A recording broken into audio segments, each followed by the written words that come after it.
Estejam prontos para servir e conservem acesas as suas candeias, como aqueles que esperam seu senhor voltar de um banquete de casamento, para que quando ele chegar e bater, possam abrir-lhe a porta imediatamente. Felizes os servos cujo senhor os encontrar vigiando quando voltar. Eu afirmo que ele se vestirá para servir, fará que se reclinem à mesa e virá servi-los. Mesmo que ele chegue de noite ou de madrugada, felizes os servos que o Senhor encontrar preparados. Entendam, porém, isto: se o dono da casa soubesse a que hora viria o ladrão, não permitiria que sua casa fosse arrombada. Estejam também vocês preparados, porque o Filho do Homem virá numa hora em que não esperam. Pedro perguntou: Senhor, está contando esta parábola para nós ou para todos? O Senhor respondeu: Quem é, pois, o administrador fiel e sensato, a quem seu senhor encarrega dos seus servos, para lhes dar sua porção de alimento no tempo devido? Feliz o servo a quem o seu senhor encontrar fazendo assim quando voltar. Garanto que ele o encarregará de todos os seus bens. Mas suponham que esse servo diga a si mesmo: Meu senhor se demora a voltar, e então comece a bater nos servos e nas servas, a comer, a beber e embriagar-se. O senhor daquele servo virá num dia em que ele não o espera, e numa hora que não sabe, e o punirá severamente e lhes dará um lugar com os infiéis. Aquele servo que conhece a vontade de seu senhor e não prepara o que ele deseja, nem o realiza, receberá muitos açoites. Mas aquele que não a conhece e pratica coisas merecedoras de castigo, receberá poucos açoites. A quem muito foi dado, muito será exigido, e a quem muito foi confiado, muito mais será pedido. Lucas, capítulo 12, versículo do 35 ao 48. Porque o dia do julgamento será mais desafiador para você do que para outros. A discussão sobre o dia do julgamento geralmente desperta temor, mas torna-se ainda mais assustadora quando você compreende que para você esse dia será mais rigoroso do que para os demais. Essa é a realidade. Isso não é para infundir medo, mas sim para nos preparar mais intensamente para a chegada do Senhor. Aqueles a quem muito foi dado, muito será exigido, como destacado em Lucas 12. Nesta passagem, Jesus conta uma parábola para ilustrar como será quando ele retornar. Essencialmente, ele afirma que aqueles que possuem maior conhecimento e praticam o mal serão punidos com mais rigor, enquanto aqueles com menos conhecimento e que também fizeram mal serão castigados de maneira menos severa. Cingindo os lombos e mantendo as luzes acesas, devemos agir como servos que aguardam a volta do seu Senhor. A responsabilidade recai sobre aqueles que conhecem a vontade do Senhor e se preparam de acordo. A parábola destaca que aqueles que, conscientes da vontade do Senhor, não se preparam serão castigados mais severamente do que aqueles que desconhecem essa vontade. Vivendo numa geração em que o conhecimento da Palavra de Deus é mais acessível do que nunca, somos comparados àqueles a quem muito foi dado. Em nossa era, podemos facilmente acessar e compreender as Escrituras através de meios como vídeos online. Isso amplifica ainda mais a responsabilidade daqueles que têm acesso abundante à Palavra de Deus. Portanto, estejamos preparados, pois o Filho do Homem virá em um momento inesperado. Como Pedro perguntou, Esta parábola se aplica a todos nós, pois somos chamados a ser fiéis e sábios administradores, preparados para a vinda do Senhor.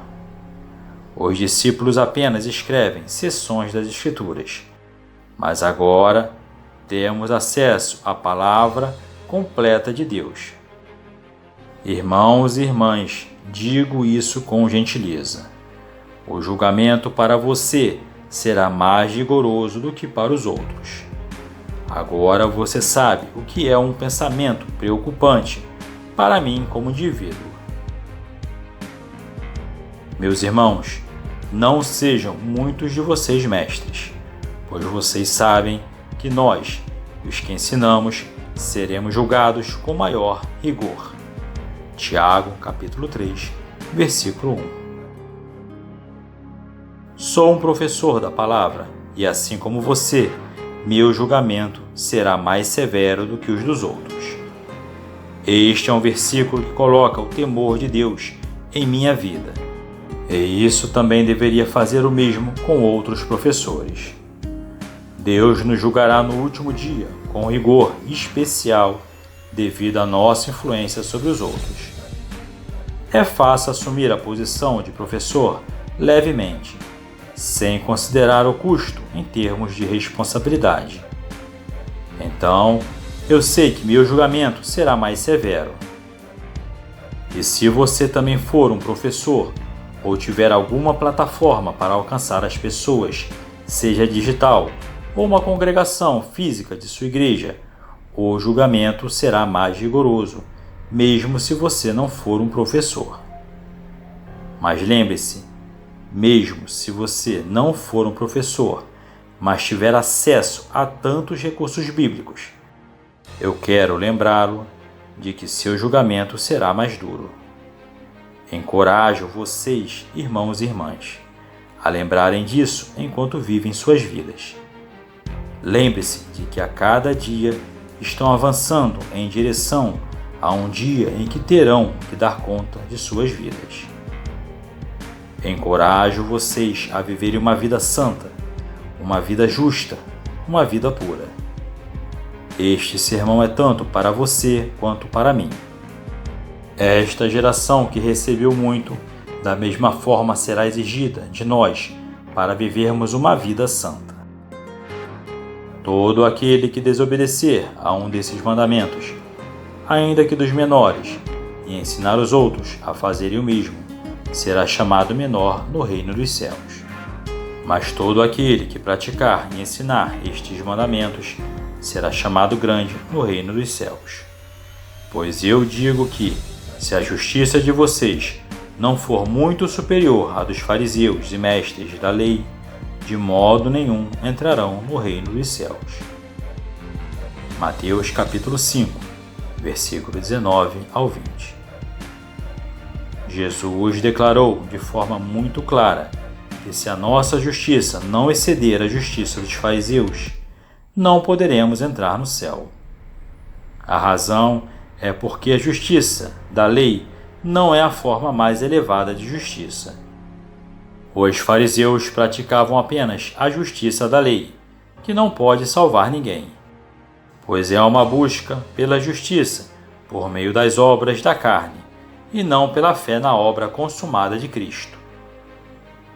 Cristo nos chamou para uma forma superior de justiça, esperando que superemos os fariseus.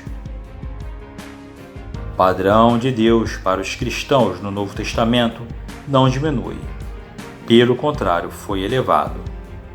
Existe uma exigência maior de santidade para nós. Meu coração dói por aqueles que acreditam em falsas doutrinas e abusam da graça e misericórdia de Deus para praticar o pecado. A graça e a misericórdia de Deus não são uma licença para pecar. Tiago capítulo 4, versículo 17. Aquele que sabe fazer o bem e não o faz, está em pecado. Agora que fomos iluminados, conhecemos as demandas de Deus para nós, a santidade que Ele exige, com base nos ensinamentos bíblicos que recebemos. Se não conseguirmos seguir estas instruções, seremos culpados de pecado. Aquele que sabe o que é bom, mas não consegue fazê-lo, enfrentará um julgamento mais severo no último dia. Os cristãos sabem o que é bom, pois a Bíblia afirma que a palavra de Deus foi dada para guiar nosso estilo de vida, pensamentos, palavras e ações. Se nos opomos à palavra de Deus, somos desafiadores de suas leis e comandos. Quanto mais alto subimos com Deus, mais cuidado devemos ter. Quanto mais conhecemos sobre Deus, mais alto é o risco quando nos comprometemos com o pecado. Estou aqui não apenas para lembrar, mas para encorajar vocês, irmãos e irmãs, a viverem uma vida santa. À medida que leem a palavra de Deus, o conhecimento sobre ele aumenta. Ao assistir vídeos, o conhecimento de Deus se expande. Encorajo todos a viverem uma vida santa, pois a jornada da vida não é estática. Estamos constantemente nos movendo em direção ao julgamento, que seguirá a morte. Portanto, imploro a todos que vivam cada dia com a consciência de que terão que prestar contas de suas vidas. Ao fazer isso, encontrarão a capacidade de dizer não ao pecado, à injustiça, à impureza, ao adultério, à imoralidade sexual, à perversão, à luxúria, ao roubo, à degradação, à corrupção, à mentira e todas as formas de pecado. O tempo é agora e a preparação é fundamental. Que este vídeo inspire ações positivas e uma busca contínua pela verdadeira essência da vida. Agradecemos por assistir e desejamos a todos um caminho iluminado rumo à preparação para o futuro que nos aguarda.